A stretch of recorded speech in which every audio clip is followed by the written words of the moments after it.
Good morning, student. How are you? I hope you all good. So today is revision day. तो आपको आज revision कराएंगे और revision आपको फर्स्ट चैप्टर का कराना है, आई मीन भाषा का। तो इससे पहले भी कई बार मैंने आपको बताया है, चीज़ों को समझाया है। अगर आपको कोई चीज़ प्रॉब्लम आती है या कोई चीज़ नहीं समझ में आता है तो उस चीज़ को पूछ लीजिएगा, ठीक है। तो स्टार्ट करते हैं रिवीजन। और रिवीजन आपका चल रहा है क्योंकि आपका टेस्ट भी चल रहा है, आपका सेकंड में भी फर्स्ट में भी। तो साथ साथ पहले आपका ये जितने चैप्टर हो गए हैं उनका टेस्ट होगा, फिर आपका जो है न्यू चैप्टर स्टार्ट होगा। तो इसलिए आपको बहुत ही केयरफुली चीज़ों को समझना है क्योंकि आपको टेस्ट देना है।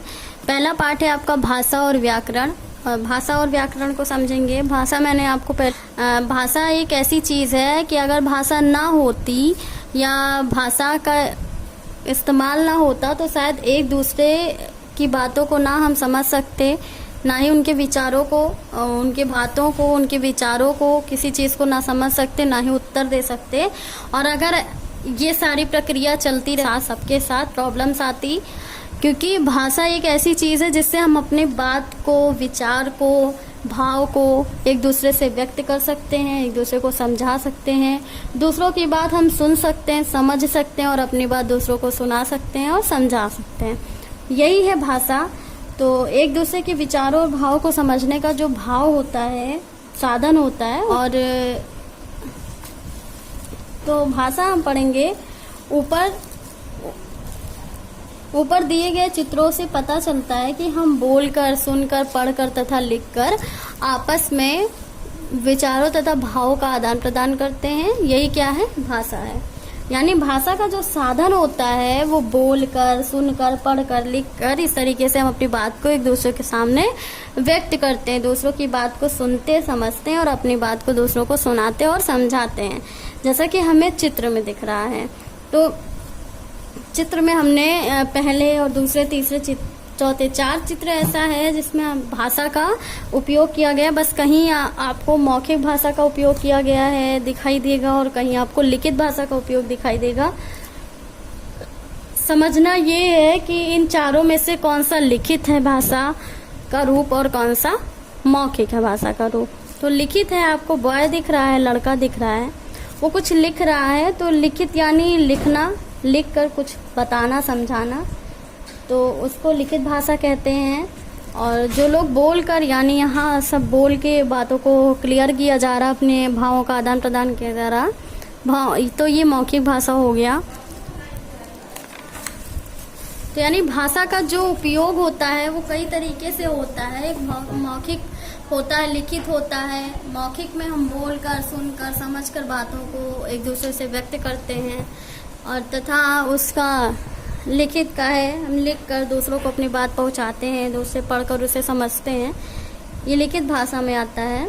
भाषा का वह रूप जिसे बोलकर, सुनकर विचारों का आदान प्रदान किया जाए उसे मौखिक रूप कहते हैं। और भाषा का वह रूप जिसमें एक दूसरे के विचारों को, अपनी बातों को लिखकर दूसरों तक पहुंचाते हैं और दूसरों की बातों को पढ़कर उसे समझते हैं, उसे लिखित भाषा कहते हैं। फिर है, देखिए, भाषा के बिना कुछ भी संभव नहीं है।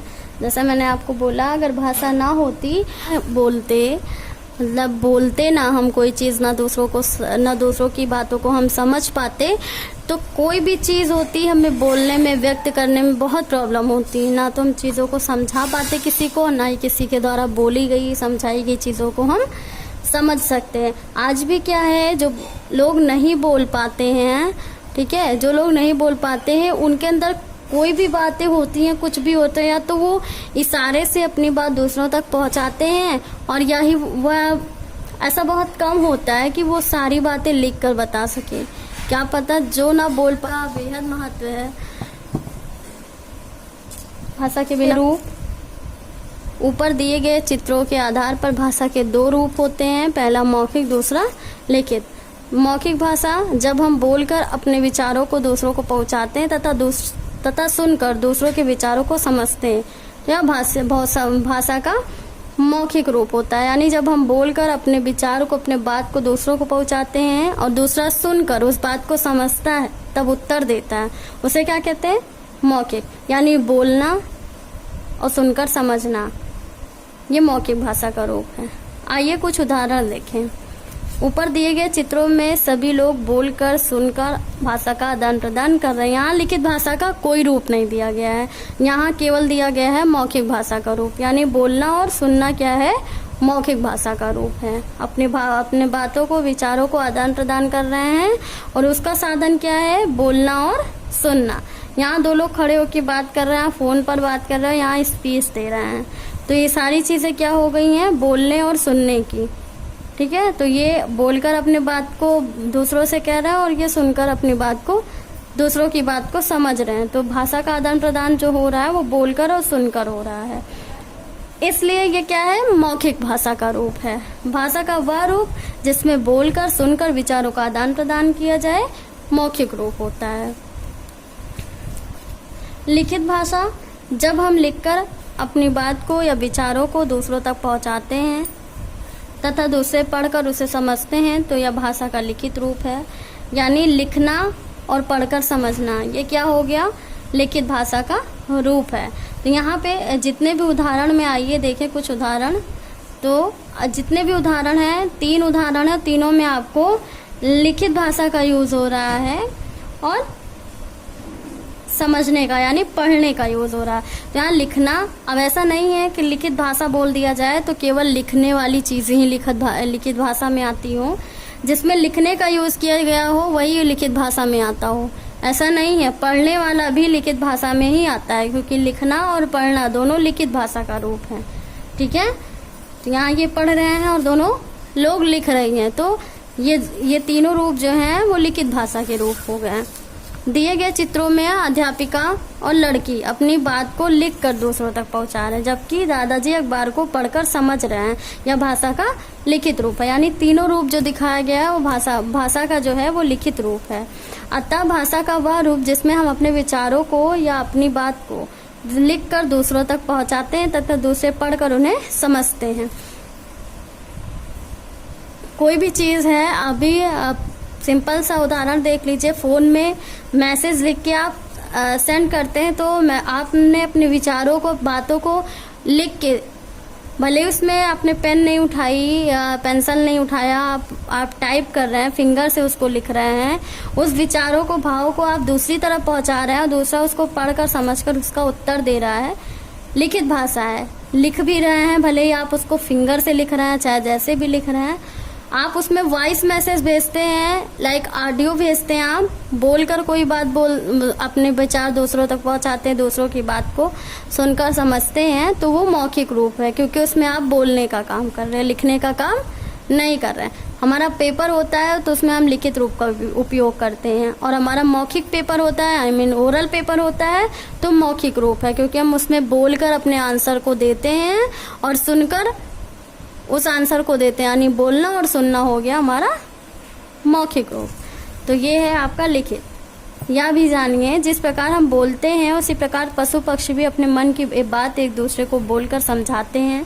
जैसे पशु पक्षियों की आवाजें एवं बोलियां, तो जिस तरीके से हम अपनी बात बोलकर दूसरों तक पहुंचाते हैं, दूसरों की बात को सुनकर समझते हैं, या लिख कर एक दूसरे से अपने बातों का, व्यवहारों का आदान प्रदान करते हैं, ये हमारी भाषा है। और हमारी भाषा की तरह कुछ ऐसे पशु पक्षी भी हैं जिनकी अलग अलग भाषा होती हैं, आवाज़ें होती हैं। वो अपनी आवाज़ में अपने ही जातियों के लोगों से बात करते हैं। यानी कोई पशु है, पक्षी है, कोई जानवर है, अगर वो बोलेगा तो हमें समझ में वो चीज़ें नहीं आएंगी और हमारी बात उसे समझ में नहीं आएगी। तो वो अपनी जातियों के साथ, अपने लोगों के साथ जो बात बोलते हैं, आवाज़ निकालते हैं, वो एक दूसरे को समझाते हैं और अपनी बात को कहते हैं। गाय क्या जब भूखी होती है तो बोलती है ना, तो उसे क्या बोलते हैं? रंभाना बोलते हैं। बिल्ली म्याऊ म्याऊ की आवाज़ निकालती है, हाथी चिंघाड़ती है और घोड़ा हिनहिनाता है, कुत्ता भौंकता है, कौवा काँव काँव करता है, चिड़िया चहचहाती है, उसकी आवाज़ को चहचहाना कहते हैं, और शेर जब बोलता है उसकी आवाज़ को दहाड़ना कहते हैं। गधा वो रेंगता है, उसकी भी आवाज़ जो करते हैं तो खो खो की आवाज़ निकालते हैं।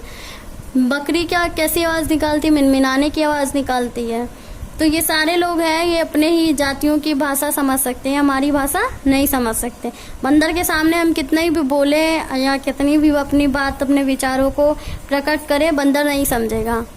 लेकिन जब दो बंदर आपस में बात करेंगे तो हमें समझ में नहीं आएगा। यानी सबकी अलग अलग बात है और सबकी अलग अलग भाषा है। तो इनकी भाषा हम नहीं समझ सकते और हमारी भाषा ये नहीं समझ सकते, ठीक है। लेकिन बोलते ये भी हैं। भारत की राजभाषा हिंदी है, यह भारत में सर्वाधिक बोली जाती है। हमारे यहाँ सबसे ज़्यादा भाषा कौन सी बोली जाती है? हमारे यहाँ सबसे ज़्यादा उपयोग जो की जाती है भाषा हिंदी है। यहाँ के लोग सबसे ज़्यादा उपयोग हिंदी भाषा का करते हैं, इसलिए यहाँ इसे राष्ट्रभाषा कहते हैं, यानी राजभाषा कहते हैं।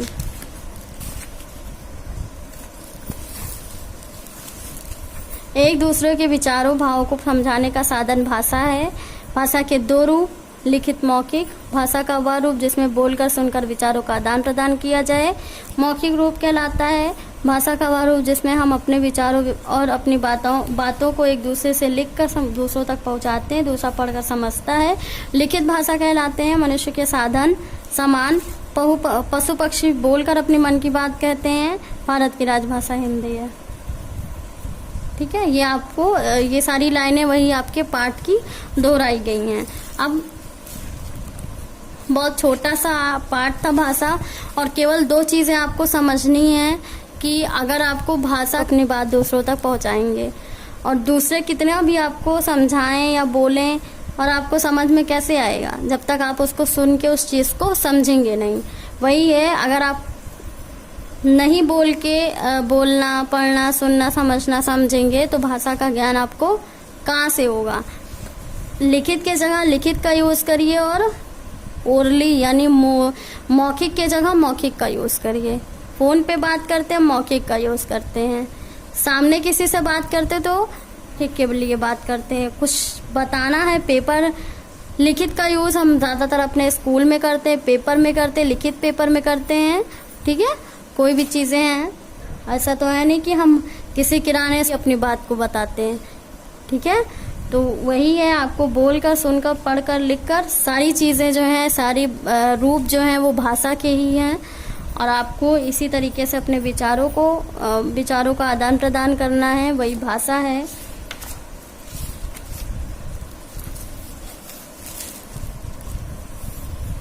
सही विकल्प है नीचे दिए गए वाक्यों को भाषा का मौखिक रूप कौन सा है?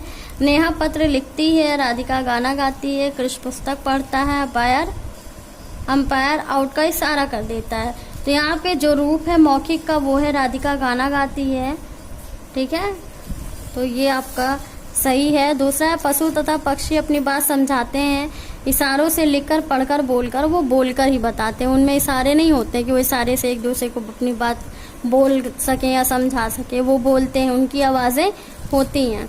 भाषा का लिखित रूप क्या है? भाषा का लिखित रूप है पत्र लिखना, भाषण देना यानी बोलना तो मौखिक हो गया, कविता सुनाना तो ये भी मौखिक हो गया है, और कहानी सुनना तो ये भी हो गया है मौखिक। तो पत्र लिखना है जो है वो लिखित भाषा है, ठीक है।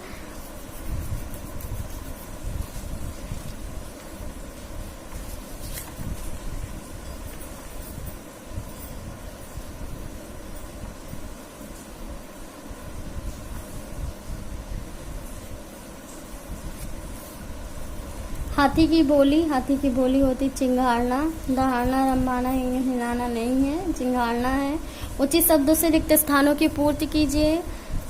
भाषा के बिना कुछ भी संभव नहीं है। मौखिक भाषा में हम बोलकर अपने विचारों को दूसरे तक पहुंचाते हैं। लिखित भाषा में हम लिखकर अपनी बात समझाते हैं। शेर दहाड़ कर अपनी बात समझाता है। भारत में सर्वाधिक बोली जाने वाली भाषा हिंदी है। सही कथन के लिए सा तथा गलत कथन के लिए गा लिखिए। भाषा के 3 रूप होते हैं, गलत क्योंकि भाषा के 2 रूप होते हैं, मौखिक और लिखित। फोन पर बातें करना मौखिक रूप है, सही। दादाजी का अखबार पढ़ना क्योंकि पढ़ना और लिखना ये क्या लिखित भाषा का रूप है।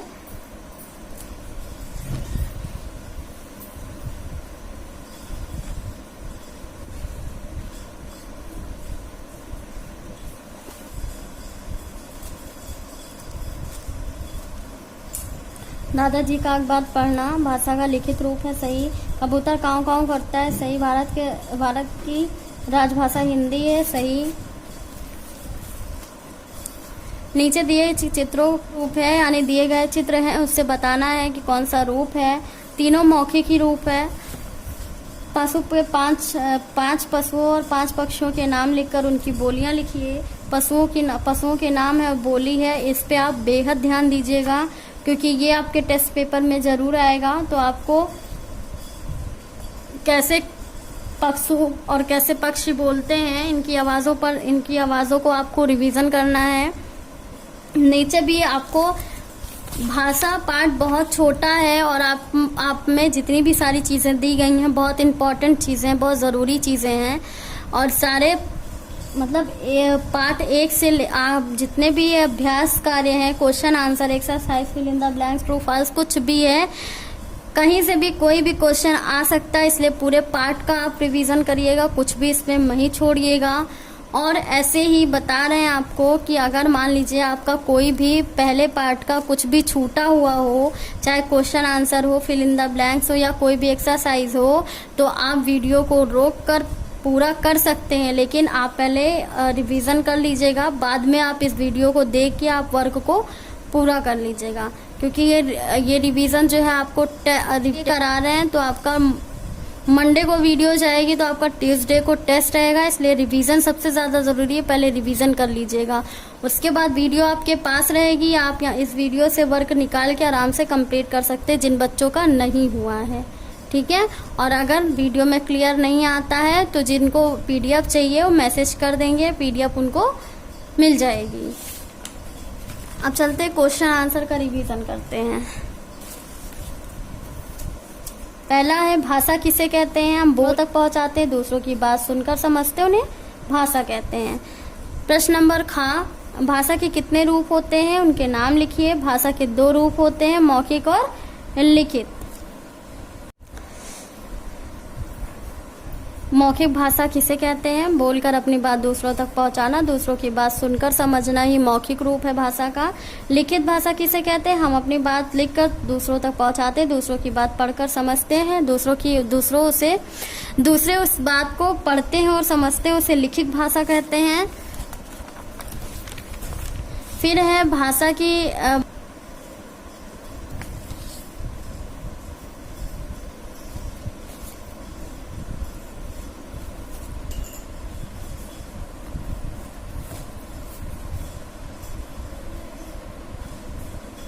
भारत की राष्ट्रभाषा क्या है? भारत की राष्ट्रभाषा हिंदी है, जो अभी हमने पढ़ी।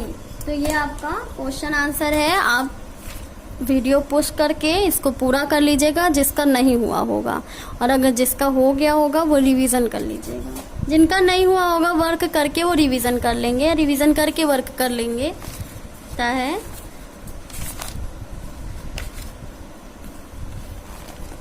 तो ये आपका फर्स्ट चैप्टर का था रिवीजन। आप इसको बस आपको भाषा के बारे में इसको जानना है, आप इसको पूरा कर लीजिएगा। फिर आपका जब ट्यूसडे को टेस्ट होगा तो आपको 1.5 घंटे का टाइम मिलेगा और ये मैसेज आपके ग्रुप में जाएगा जब आपको टेस्ट पेपर सेंड होगा। रिवीजन इसको अच्छे से कर लीजिएगा, जिसको जो प्रॉब्लम होती है पूछ लीजिएगा। गलत कुछ भी लर्न ना करिएगा, क्योंकि गलत लर्न करेंगे तो गलत ही राइट करेंगे। और एक बात और जान लीजिए आप लोग कि कोई भी चीज़ आप जो है रट कर मत याद करिएगा। रट कर याद करने का मतलब है आप अगर एक आंसर याद कर लेंगे, जैसे आपने आंसर याद किया, एक दूसरे के विचारों भाव को समझने का साधन है, एक दूसरे के विचारों का भाव का समझने का साधन है, एक दूसरे के विचारों भाव का समझने का साधन है, एक भाव को समझने का, इस तरीके से लर्न करिएगा, ठीक है। इस तरीके से आप जब रटेंगे, रट्टा मारेंगे, तो आपको 2 मिनट के अंदर ये चीज़ें दिमाग से उतर जाएंगी। क्यों उतर जाएंगी? क्योंकि आप इस चीज़ को समझ नहीं रहे हैं। केवल आप इसको, जब तक बुक आपके सामने है तब तक तो आप अच्छे से लर्न कर सकते हो। बुक हट गई, लिखना हुआ, तो दिमाग से उतर जाएगा। इसलिए आप इसको समझ कर याद करिए। जैसे मैंने आपको चैप्टर में समझाया उस तरीके से आप इसको अगर पढ़ेंगे, समझेंगे, तो आपका टेस्ट बहुत अच्छे से होगा और ये क्वेश्चन का आंसर आपको हमेशा के लिए याद रहेगा। इसलिए आपको 2 मिनट में नहीं भूलना है, तो आप बिल्कुल रट्टा मत मारिएगा, चीज़ों को समझ के याद करेंगे वो ज़्यादा बेटर होगा आपके लिए। और केवल रट्टा मार के याद करेंगे तो कुछ भी नहीं मिलने वाला। 2 मिनट के अंदर आप उस आंसर को भूल जाएंगे।